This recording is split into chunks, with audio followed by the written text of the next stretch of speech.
What's up, everyone? It's your girl Aggie, aka Nurse Aggz.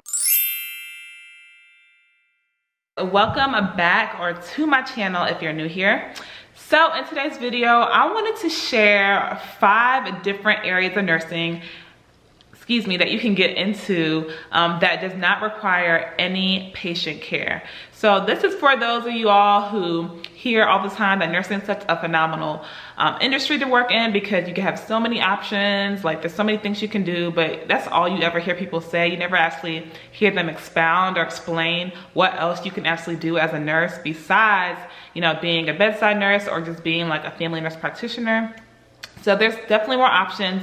I learned quite a few things myself just doing some research. So I wanted to share that with you guys, especially if you have been working as a nurse for many years and maybe you just want something new. You want to step away from the bedside, take a break from it, or just leave it altogether. So here are just 5 different things. These are definitely not all inclusive. There's more things you can do as nurses, but I'm just sharing 5 that I am familiar with and that I have found through my research. So if you're interested in what these are and like the requirements for them, then please keep on watching. So the very first thing you can do as a nurse is work in nurse informatics or be an informatics nurse. So what is that? Basically, an informatics nurse, they work with the electronic health record system. So that might be Epic, Cerner, whatever it is at your hospital, and they provide support and they also help with, what's the word I'm looking for? Oh my gosh, what's it called? So basically it's whenever like your hospital is transferring from one electronic health record system to another, they will help with that whole transition to make sure that everything works out smoothly. So if you already work in a hospital as a nurse, you may be familiar with the role of a super user. So those are registered nurses on the floor that are your go-to people whenever you need help with charting or knowing where to chart something or how to troubleshoot something on the computer. They could probably help you with that. If you are that go-to person on your floor or you enjoy things with the computer, you know how to shortcut things or how to fix things, then nursing informatics may be for you.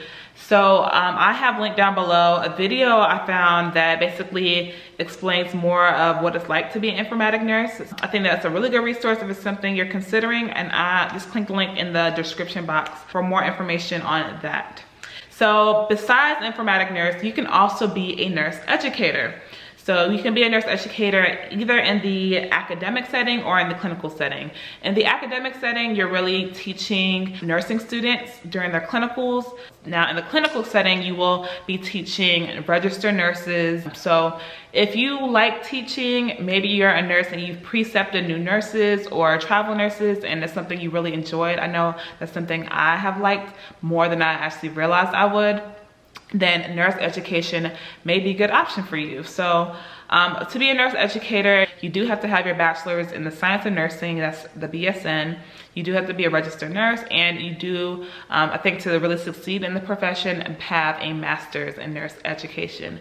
And I don't think I mentioned to be an informatics nurse, they also require you to have a bachelor's in nursing, be a registered nurse, and to have a master's in nursing informatics. So moving right along, something else you can do with nursing that requires no patient care is to be a nurse manager.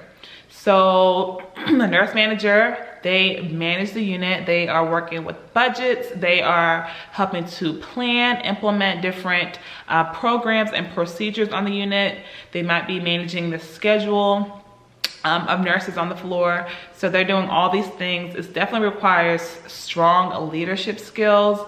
It requires strong communication skills. So if you feel like you have both of those, then nurse management might be for you. I haven't found any like day in the lives of nurse managers, but if I do, I will definitely link it down below in the description box. So click on that. And the same thing with nurse educators. I will link any resources that might be helpful to you down below. Moving right along, something else you can do is be a nurse recruiter. So a nurse recruiter, they work in the hospital and they interview, screen aspiring nurses or nurses that hope to work in that organization you work for. And so you're basically recruiting them to work in whatever department they're interested in. So definitely have to have strong communication skills, even strong sales skills. But if you are interested in recruitment, you like that whole interviewing process, you like the whole idea of working with nurses to find their perfect match and making sure that the hospital is a good match for them, then you might be interested in nurse recruitment. I will link down below a video I found that talks a little bit more about nurse recruiters if it's something you're interested in. So then last but not least is especially the area that I'm still a little bit confused about as far as like how it differs from a nurse practitioner, because they're also advanced registered nurses. They can diagnose, they can treat. They are clinical nurse specialists. So basically what they are, or how they differ from your nurse practitioner is they can still treat patients, but they are more likely to be on your unit or on the floor, serving as like the expert in whatever area specialty they're working in. So say for example, it's labor and delivery. They are that go-to person if you have any clinical question. They are also providing education and making sure that the latest evidence-based practice is being implemented on the floor. They're making sure that safety is a priority and that's reflected in the care patients are receiving. So they are kind of like surveying that and also just making sure that nurses are up to date with everything that is just best evidence-based.